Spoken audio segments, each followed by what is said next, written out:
Okay, Viper's videos out in the barn, and today is a sultry 97 degrees after yesterday hitting 100.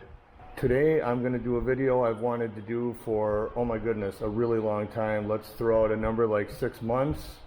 Of course, in other videos I've complained we had the winter from hell and the spring and summer from wintry hell, or now summery hell. In any case, long cold winter, but during that time I collected a couple other CO2 pistols and just have not had a chance to do anything. I think my last one was the Dan Wesson CO2 Bbl. You can look at my videos to find that.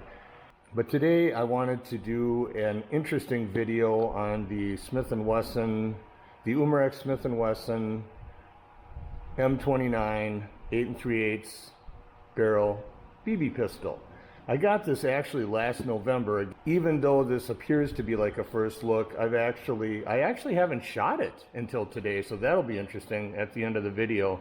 Haven't shot it, but there were a number of things I found. Well, you know me, I'm always going to find the fault in everything, or else I always want to make things the way I'd like them to be. But I found a lot of issues with this that I spent, well, I guess several months off and on correcting. So this video today is going to be a little bit about, you know, not so much specs, but kind of my picking out the things I did and didn't like. Lot of opinion, a lot of my own opinions, based on some facts that I'll share. Barrel length, creaky grips, you know, lockup. I could go on, but anyway, let's get started. And because of the heat, I'm going to beg you to forgive any grammatical, editing problems. It's going to be hot and I'm going to have to try to get through this. Plus I've got wind noise outside and a fan blowing on me so that I don't pass out. Otherwise that'll be a really long edit. So when I got this, one of the first things that I noticed when I picked it out of the box was I was really kind of freaked about the grips. Now, again, my opinions are based on my experiences with my guns, and I happened to notice on some of the early reviews of this, a lot of people complained, and so did Rick Esler, on Airgun Web TV. He talked about the grips being real crackly. Well, mine aren't anymore, but I'll get to that. I fixed a lot of stuff, which is my tips and tricks. So that I noticed right away, and then the next thing I noticed when I started to you know, right away we look at it, we open it up, you know, we're all excited, blah, blah, blah. There's our cartridges. Yeah, that all works. One of mine sticks for some reason, but not the end of the world. But one of the things I noticed right away was that the yoke / crane, depending on what gun manufacturer, it seemed a little bit loose and the cylinder was all wobbly. But what really became a problem early on with my particular one, and I recognize other people have complained about it on the web and in reviews, was that now it doesn't do it now because I fixed it, but when I was cocking it, as this cylinder rotates and the breech springy deal goes into the countersink of the cylinder, I was noticing that the crane was coming out like a 1/16 of an inch. I mean, it was noticeable. So I thought, oh, maybe I didn't have it closed right. So I opened it up again, started fiddling with it. And as I'm closing it, I'm seeing that when I wobbled it, this seam was coming out, the ejector rod was coming out, and I thought, wow, that's pretty horrible. So whether I went in double action, I fixed it now, so you can't, it's really weird for me to be telling you after I fixed it. But anyway, suffice it to say that the crane cylinder assembly was, you could literally move it out of lockup just really easily. And the weight of the cylinder advancing was really flipping it out. Now, the gun still shot, it locked up just fine, but it was a horrible, sloppy, terrible fit that just, being a real gun enthusiast and ex-machinist, manufacturing guy for like almost my whole life, I just found it horrible. Other reviewers were saying that. Some of the German guns that had gone overseas, they were saying it, so it wasn't just me. But you go to the big box reviewers and they didn't seem to complain about it. Greatest thing in the world, it's super tight, perfect. So there seems to be some variation in how tight the crane is, how it locked up.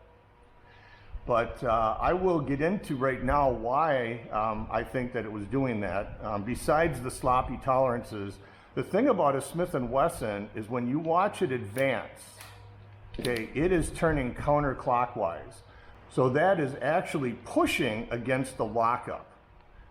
So in a typical Smith & Wesson firearm, oh, I made myself a little pointer thing. So not only does it lock up with the spring pin that goes into the frame, hopefully you can see that right there, and that's relieved when you push this. But on a real Smith & Wesson firearm, this cylinder ejection rod and this little springy pin lock up as well. So, and I just showed you the pictures.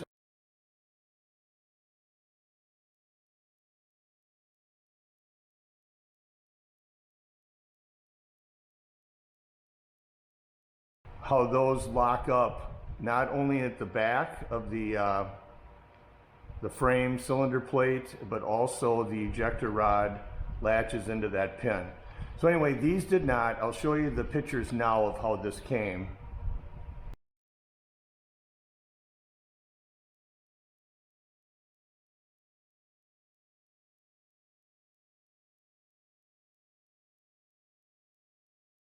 So as you see, this comes with a nicely machined ejection rod, and they actually do have this thing being springy in there. It's amazing. But this, when this is closed up, there was literally about a 20 or 30 thousandths gap where it not only didn't touch it, but there was a gap there. So what's happening, now you've got the cylinder rotating per Smith & Wesson's design, you know, counterclockwise, but that is now pushing on the overly loose crane yoke and ejector pin assembly. So it's held back here nice, and when it actually gets into locking up, the little breech springy thing locks into the countersunk cylinder, but this is all loose. So does it affect accuracy? Probably has nothing to do with it.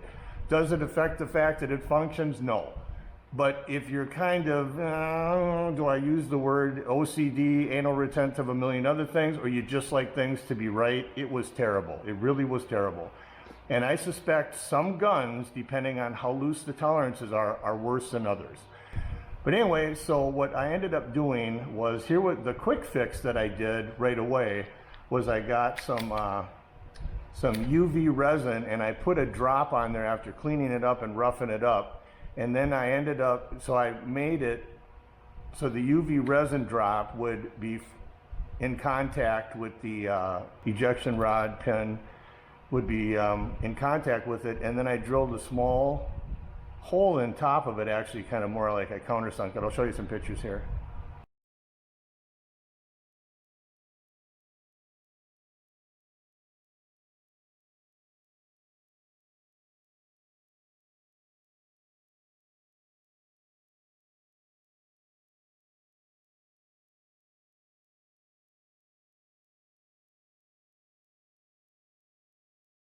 And for the most part, that pretty much cured it.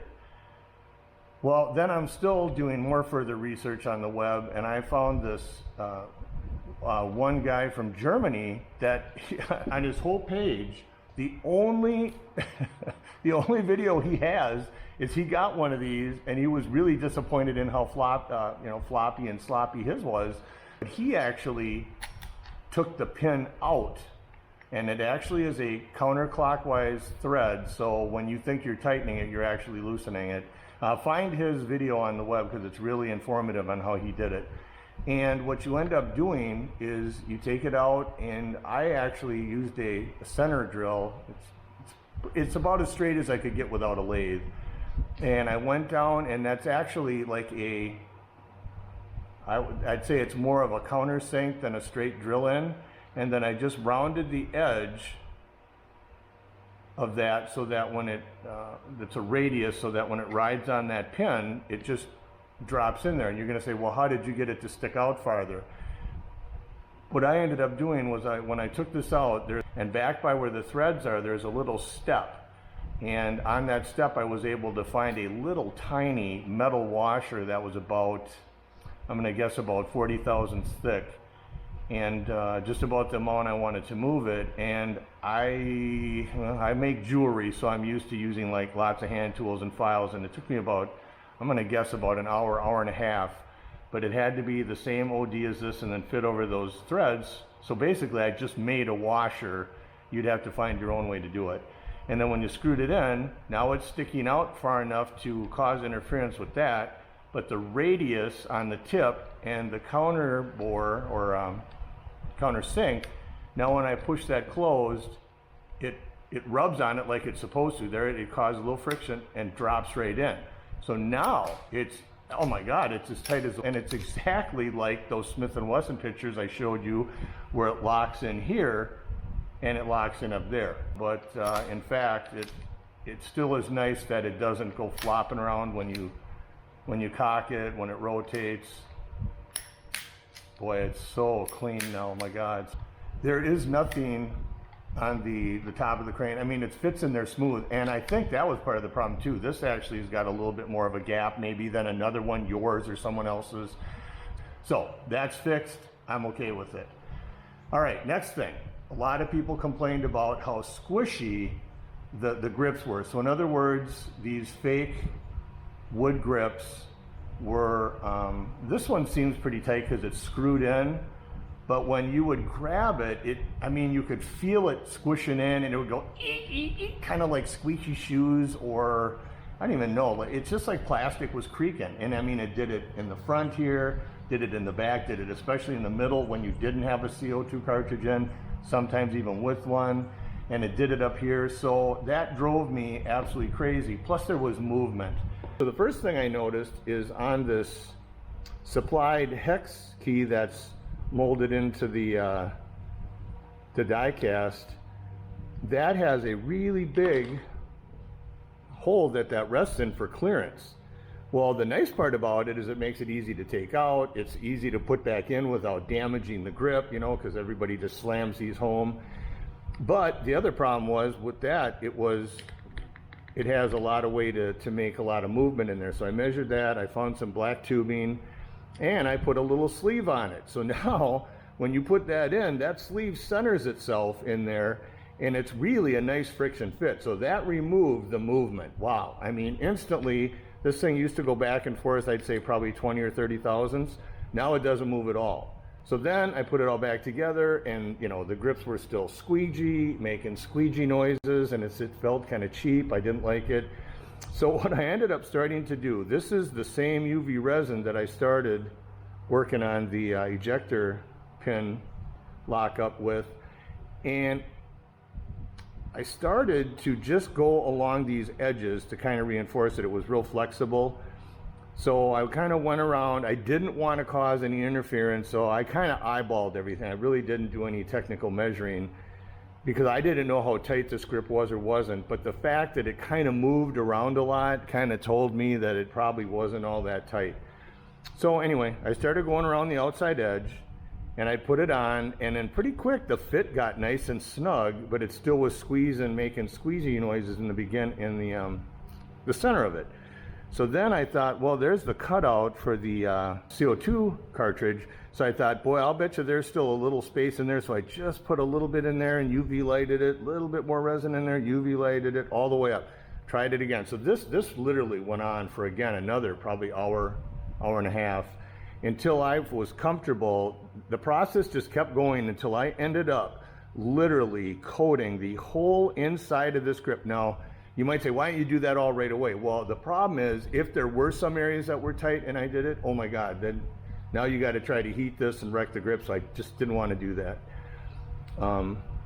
So anyway, I ended up, it's really nice and hard. I mean, it's a much sturdier, it's heavier, it's firmer, it's less flexible, so now it's actually kind of like I plastic coated the plastic grip. So that ended up working out really, really well. So this here cleared up the movement, and this cleared up some of the squishiness of the plastic. Not squishiness, the squeaky looseness. I don't even know how to describe it. It's like a kind of a crungy, cringy feeling. But anyway, so that's all gone now. So again, if you do that, do it really slowly, because otherwise you're gonna have to pick it out with a knife, scratch it all up. So I did this honestly. I'm gonna guess that's probably about 10 to 12 applications, a little bit at a time, a little bit at a time, and then finally the last little bit, I might as well just do the centers, and that really cleaned up the pushing of the looseness, kind of like you see like this here, it's just really tight now. It still makes a little bit of squishy noise, but God, they all do, because it's not a real nice wooden gun or wooden grip or the Hogue rubber ones that come on the Dan Wessons. So that was another thing that I cleared up that really made me happy. So the three things that I felt were wrong with this gun was the lockup first and foremost. Secondly, the grips were really flopping around and making squishy noises. And lastly, the barrel, which we'll get to. So you still put this on like this, but now instead of it just snapping on, I actually have to, it's really a nice tight fit. I mean, good God. But now when I grab this thing, you can still, well, I guess you can't. Here. When I try really hard, so if I wanted to, I could, but my God, that's hardly nothing. It's really nice, so I'm okay with it. Okay, and then everybody else griped about, including me, wow, what a nasty thing to see the same color molded screw as the wood itself. Well, take yourself some tester's paint or a tester's paint pen or any kind of a paint pen that's an acrylic or an epoxy paint, and just carefully, and I mean just go really slowly, now it looks like a real screw. That's all I did. I mean, it was no big deal. I thought, oh, what would make it look like a screw? Oh, it should be painted black or silver or whatever your screw preference is. So that worked out really well. Okay, lastly, oh, my favorite subject. These gun companies, these CO2 or these air gun companies and their barrels. Oh my God, driving me freaking crazy. I have no idea why they do, when they advertise, okay, again, where's the box, it says 8 3/8 barrel, smooth bore. No, it's not. It's not. Sorry, I'm really hot and tired. So here is your 8 3/8 barrel. And just like that Dan Wesson with the, what was it, the 6.5 inch or whatever the devil it was, and it turned out to be 2 inches of rifle barrel, whatever, okay. So this is advertised as a 8 3/8 barrel, which means technically from the front of the cylinder or the back of the forcing cone, or in this case the springy thing that fits in the cylinder, to the very end of the barrel, okay? That would be your 8 3/8, or it can be 6.5 or whatever the gun is called out to be. Just think of this as an outer shroud. That's obviously not a real barrel, but then they also love to get away specking it, saying that it's, whether it's a rifle barrel or smooth bore, they give you the same dimension or really close. In this case, they called it 8 3/8. Well, that is not true. There is a barrel assembly inside of it. So, okay, here's a little drawing I made. So there's your little springy thing. Sorry about the nasty drawing, but at least I've got the actual, oh, let me show you this too. This came out of that Dan Wesson. This was advertised, I think, as the 5.5 rifled barrel, and it turned out to be a 2.5 inch rifled barrel shoved into a giant airsoft, giant 6mm BB barrel that went all the way up to the fake rifling and the outer shell. So anyway, this turned out to be a 3-inch gigantic barrel that's worthless with a 2.5 inch rifled barrel that they marketed as a 5.5 inch rifle barrel. So, not to be outdone, the Umarex, maybe it's made in the same factory, what they've done is they say that they have an 8 3/8 barrel. Well, number one, you've got this fake rifling. I don't know if the camera can pick it up. Oh, I've got some pictures. I'm going to show some pictures here too.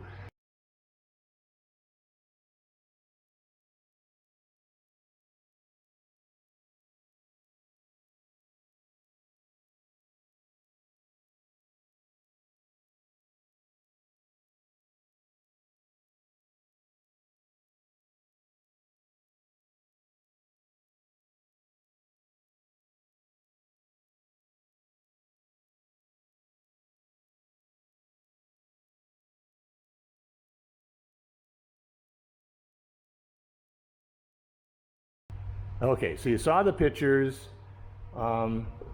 You've got this fake rifling in the shroud, and what you've got then is, if you go to the back of the forcing cone, or whatever you call that. What you actually have for the appropriate diameter BB size is 5.21 inches.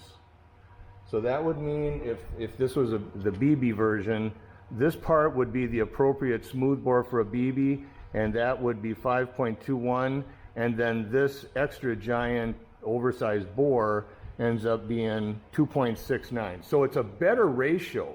So your actual BB barrel goes roughly to about here, and what I mean by actual BB barrel is the right diameter for the BB to have some kind of accuracy, and then this last little bit up to here would be this oversized smooth bore. So I don't find it as troubling as the Dan Wesson was. It's still kind of a chintzy thing, you know, for, you know, $130, $140 replica. Hopefully if the accuracy is okay, that's not going to bother me, but you should still know I'm just a real believer in putting out facts and then putting my opinion on how I like it, and this is a fact. Good smoothbore BB barrel up to here, bad oversized to there, similar to my Dan Wesson issues. All right, so that is out of the way, not a big deal. Now let's get to these cartridges, which is kind of interesting because these cartridges are the same as for the Umarex single action Army BBs.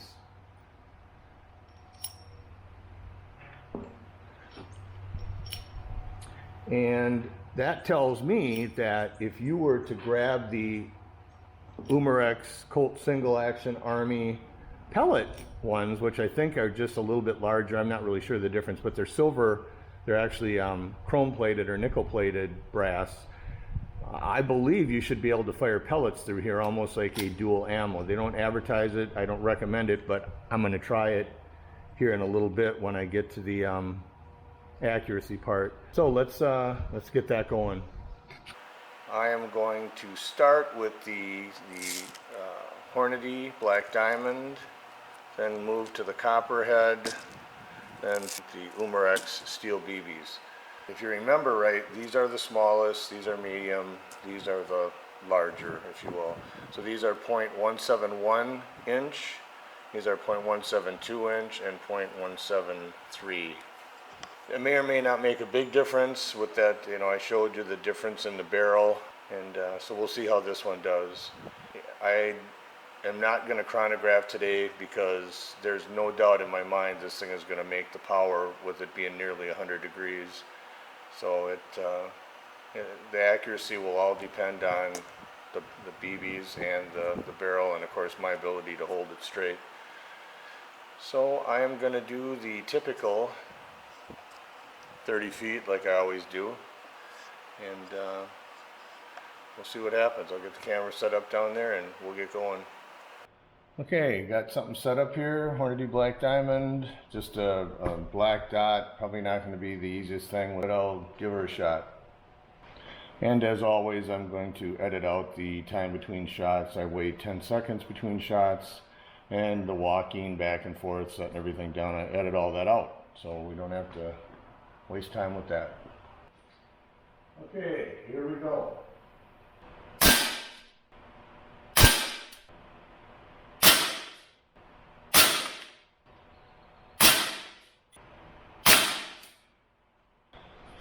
Okay, that's not too bad. Interesting that it started to drop off when I was waiting 10 seconds between shots. Oh, who knows? Anyway, I'm going to switch now to the Crosman Copperhead. They're a little bit larger diameter. We'll see how they do. All right, now I'm going to try the Crosman Copperheads. All right, here we go.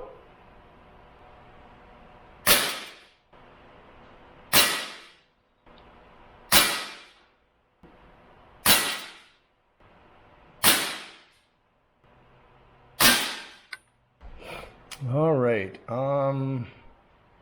so far I don't think either group is outstanding.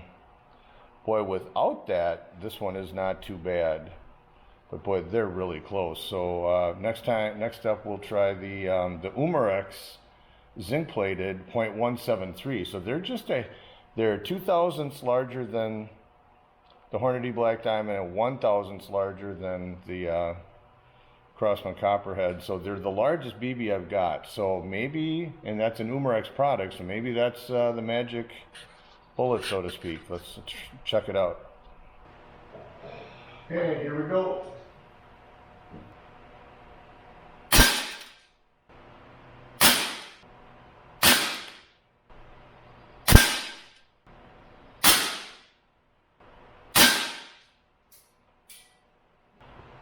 Oh wow, okay, it clearly likes the larger BBs. I honestly shot everything exactly the same, so all things considered, same gun, same CO2, same hot day, same distance, that it definitely prefers the slightly larger diameter BBs. So I think right now I am going to get ready to shoot some pellets out of it, so we'll go back and talk about it. Okay, that was pretty exciting. At first it was not so exciting, but it got more exciting as time went on. I think, without going into too much yammering about it, it's really clear that the Umarex product likes the Umarex BBs the best. These are not, you know, correctly drawn group circles, but I think it's really clear to see that the Hornady Black Diamond pretty much would have, I guess, come in second, and the Craftsman Copperhead, copper-plated ones, kind of a distant third. But anyway, something I was going to try now, something else. Let's get these out of the way. I am sweating like the pig I am. Oh my gosh, it is so hot out here.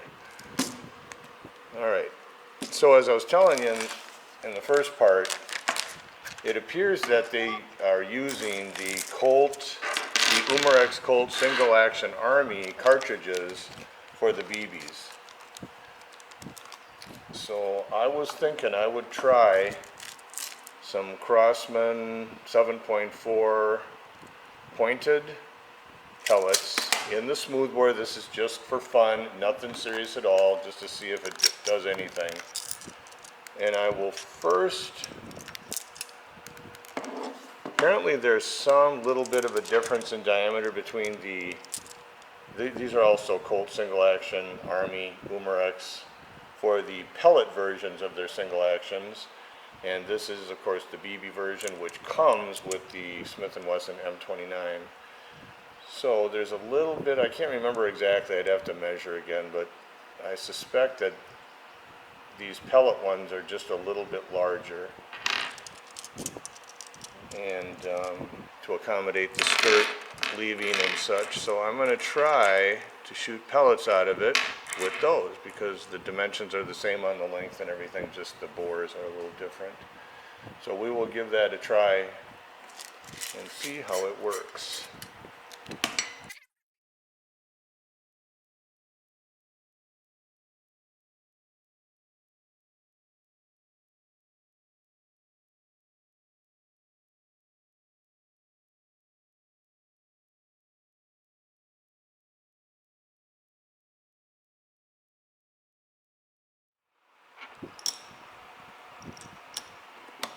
And then I will go and set up the camera down yonder. Okay, here's the Craftsman 7.4 lead pointed pellet being shot out of the Umarex Colt Single Action Army pellet cartridges. Let's see how they do.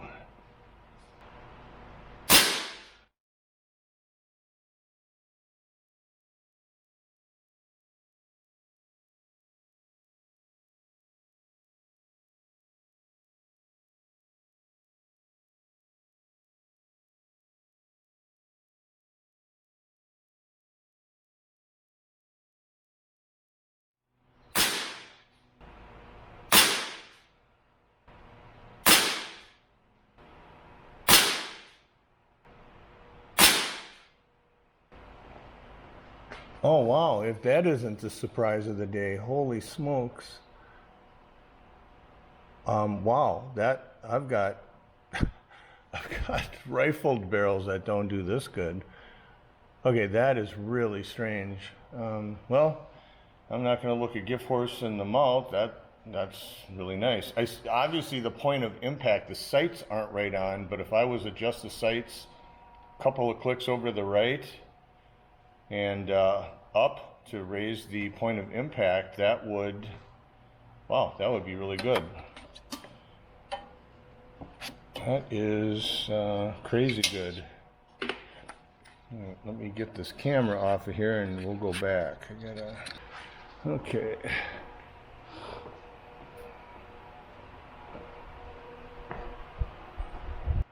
In closing, I would like to say it's shocking to me how good it did with the Umarex Single Action Army pellet cartridges and the good old-fashioned Crosman cheapo, well, probably not cheap today, but less expensive than more fancier pellets. It held a group. I'm gonna guess that's probably maybe 3/8, 437. Anyway, really tight group. The Umarex BBs out of the Umarex supplied BB cartridges that came with the M29 did the best, which is actually, I still think, better than an average BB pistol at 30 feet or 10 yards. I think that's pretty much representative of what this unit does in my hands, bench rested at 30 feet. So freehand would obviously open up quite a bit, but I think the shocker, I kid you not, is literally, that's incredible. I'm really surprised by that. So it isn't marketed as a pellet pistol, but it certainly shoots, it's a dual ammo, the way it seems to shoot. I don't recommend you doing it, but it did work. So overall, I'm happy with it. There's a few things I explained about the quality of the build level with the loose crane and the little tips and tricks you can do. But overall, it's a really, really nice looking replica. It's I don't have one to compare it to, a real firearm, but I'm sure that it's really close. It just kind of cheapened out on some aspects of the manufacturing, probably to keep costs down.